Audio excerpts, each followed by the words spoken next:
नमस्कार, स्वागत है आप सभी का एनएफ न्यूज पर। मैं हूं आपके साथ रोहित। 20 जनवरी को डोनाल्ड ट्रंप ने अमेरिका के राष्ट्रपति के तौर पर शपथ ली और उसके बाद धड़ाधड़ वो फैसले कर रहे हैं। इसी में से एक फैसला ऐसा था जिससे अब डोनाल्ड ट्रंप शायद खुद पलटने जा रहे हैं, क्योंकि उन्होंने कहा है कि अब वो लचीलापन अपनाएंगे।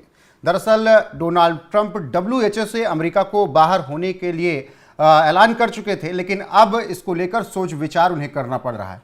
क्यों ये सोच विचार करना पड़ रहा है और क्यों ट्रंप अपने ही फैसले से पलटने जा रहे हैं, इसी पर चर्चा करेंगे। मेरे साथ वरिष्ठ पत्रकार पंकज प्रसून जी हैं। पंकज जी, बहुत बहुत स्वागत है।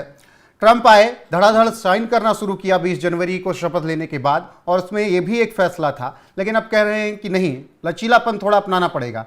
इसके पीछे का कारण आपको क्या समझ में आ रहा है? ट्रंप ने ये बात की घोषणा तो कर दी कि वर्ल्ड हेल्थ ऑर्गेनाइजेशन को जो अमेरिका फंड दे रहा है उसे बंद कर देंगे, लेकिन उसके बाद चीन ने कह दिया कि नहीं भाई, हम मदद जारी रखेंगे। भारत ने कह दिया कि हम जितना देते थे देते रहेंगे। उसके बाद जितनी बड़ी अर्थव्यवस्थाएं हैं, इंक्लूडिंग अमेरिकन पार्टनर्स, जैसे ऑस्ट्रेलिया हो गया, जापान हो गया, और हर देश ने कहा कि नहीं, वर्ल्ड हेल्थ ऑर्गेनाइजेशन को हम जो फंड दे रहे हैं वो देते रहेंगे। और कुछ देशों ने, जैसे रशिया जैसे देश ने तो कह दिया कि हम बढ़ा देंगे अपना अनुदान। तो ट्रंप को लगा कि इससे वर्ल्ड हेल्थ ऑर्गेनाइजेशन को तो कोई फर्क पड़ा नहीं, लेकिन जो भी अमेरिका मदद देता था विश्व स्वास्थ्य संगठन को, बदले में विश्व स्वास्थ्य संगठन से भी इसे कुछ मिलता था। तो न WHO का अलर्ट मिल सकेगा, न जो WHO की जो संस्थाएं हैं अमेरिका में काम कर सकेंगी, क्योंकि ये पैसे ही नहीं देंगे। तो अब अमेरिका में ये चीज बैकफायर करने लगा। वहां हेल्थ बहुत बड़ा इशू है और वहां हेल्थ पे होने वाले खर्च को लेकर बहुत बार विवाद हुआ है, और अमेरिकी लोगों का कहना है कि यहाँ जो स्वास्थ्य है वो बहुत महंगा है। आप एक बार बीमार पड़ जाइए या फिर कुछ आपको ऑपरेशन वगैरह इस तरह कराना पड़ा, तो वहां अमेरिका में दो चीजें सबसे ज्यादा महंगी है, एक डिवोर्स केस और दूसरा हेल्थ। ओबामा हेल्थ केयर, जब बराक ओबामा थे राष्ट्रपति, तो उन्होंने बाकायदा इसे लॉन्च किया था जी। और ये अपने देश के उसी तरह का है जैसे दिल्ली में ये मुफ्त शिक्षा या फिर ये मोहल्ला क्लिनिक, इस तरह का आप जानते हैं ना। तो यही किया था ओबामा ने। ओबामा हेल्थ केयर में वो बहुत सारी चीजें थी। लेकिन या फिर भारत में जिस तरह डोनाल्ड ट्रंप की WHO से नाराजगी इतनी क्यों थी? नहीं, डोनाल्ड ट्रंप का मानना यह था कि जब कोविड फैला था तो डोनाल्ड ट्रंप अक्सर इसे चाइना वायरस कहते थे, और वो दबाव बना रहे थे कि विश्व स्वास्थ्य संगठन भी इसे चाइना वायरस कहे, और विश्व स्वास्थ्य संगठन इसके लिए राजी नहीं था। उसने नाम दिया या तो कोरोना या फिर कोविड। अब कोविड-19 नाम सुनकर लगता था कि ये किसी यूरोपियन या अंग्रेजों का वायरस है। इस बात को लेकर अमेरिका बहुत नाराज था, बोला कि हमारे यहां जन्मा नहीं ये वायरस, और यूरोप या अमेरिका या इंग्लिश स्पीकिंग देशों से इसका कुछ लेना देना नहीं है। नाम रख दिया कोविड-19। और फिर कोरोना भी नाम ऐसा लगता जैसे चाइना से कोई मतलब नहीं। अमेरिका विश्व स्वास्थ्य संगठन पर यह दबाव बना रहा था कि आप इस चीज को डिक्लेयर करो कि ये चाइना से ओरिजिनेट हुआ वायरस है। आप इस बात को डिक्लेयर करो कि ये नेचुरल वायरस नहीं है, ये मैनमेड वायरस है, और एक बायोलॉजिकल वॉरफेयर की तरह इसे फैलाया गया है। इस बात के लिए विश्व स्वास्थ्य संगठन राजी नहीं था, और वहीं से तनातनी की खबरें आ रही थी। और अमेरिका का यह कहना था कि हम इतना अनुदान देते हैं, इतने पैसे देते हैं WHO को, लेकिन बदले में हमें क्या मिलता है। और वो संस्था जो था, वो संगठन था, अमेरिका के दबाव में नहीं आ रहा था, और इसलिए ट्रंप उससे नाराज थे, तो कह दिया कि फंडिंग रोक देंगे।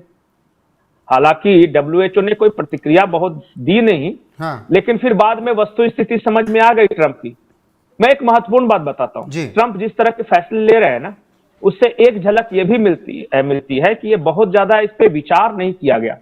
एक पॉपुलर फैसले के तहत इसे लिया जा रहा है, पॉपुलिस्ट मेजर्स इसे बोलते हैं।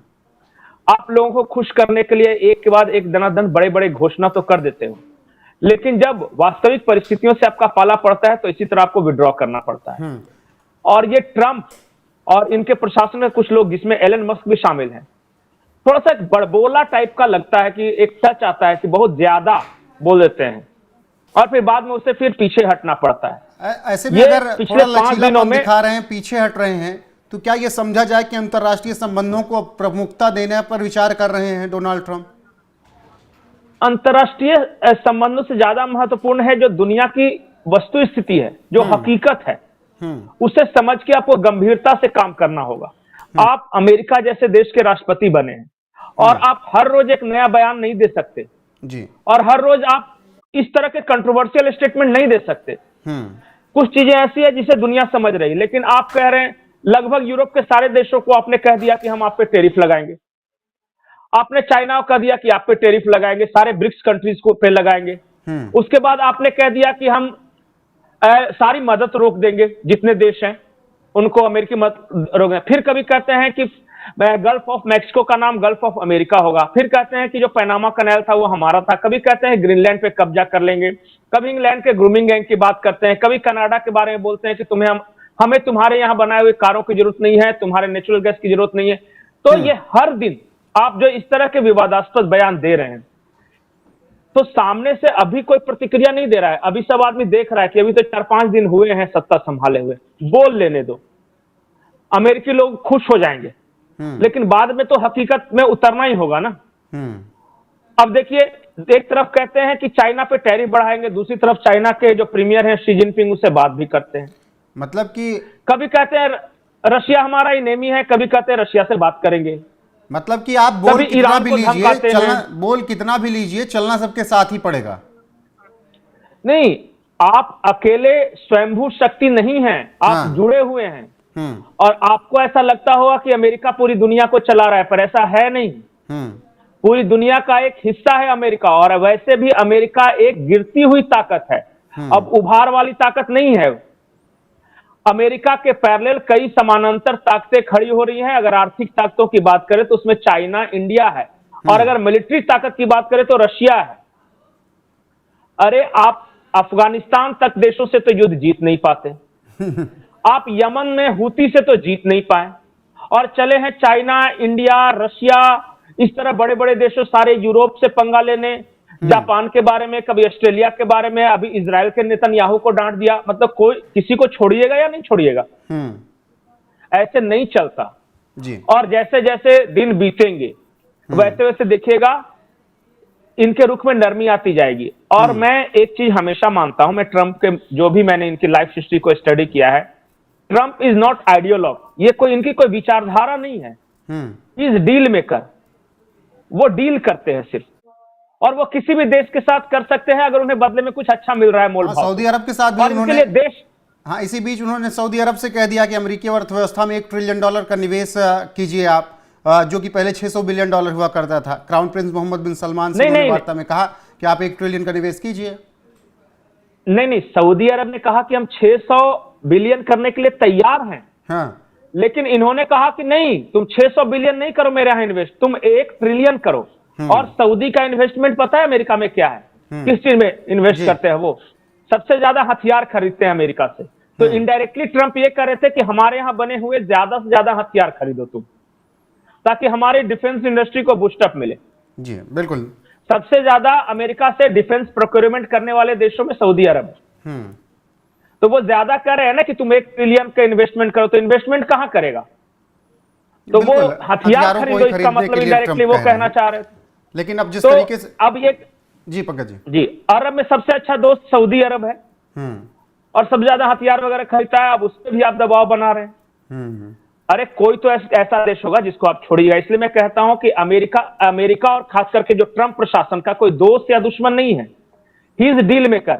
दुनिया के कोई भी देश हो अगर बढ़िया डील दे रहा है तो ये उसके साथ चले जाए। और यही वजह है कि अपने फैसलों पर थोड़ा नरम पड़ रहे हैं डोनाल्ड ट्रंप। भले ही 20 तारीख को शपथ लेने के साथ ही धड़ाधड़ साइन कर दी हों, लेकिन अब वो विड्रॉ करने के लिए चीजें सोच रहे हैं, और WHO से बाहर होने का जो फैसला किया था उन्होंने, अब उस पर लचीलापन ला रहे हैं। और उम्मीद यही है 90% 99% तक कि WHO से बाहर अमेरिका नहीं होगा। क्यों नहीं होगा, पंकज जी ने इसको बाकायदा समझाया है। बाकी आप लोगों की क्या राय है कमेंट में जरूर बताइएगा। वीडियो को शेयर कीजिएगा, लाइक कीजिएगा, चैनल को सब्सक्राइब कीजिएगा, बने रहेगा हमारे साथ।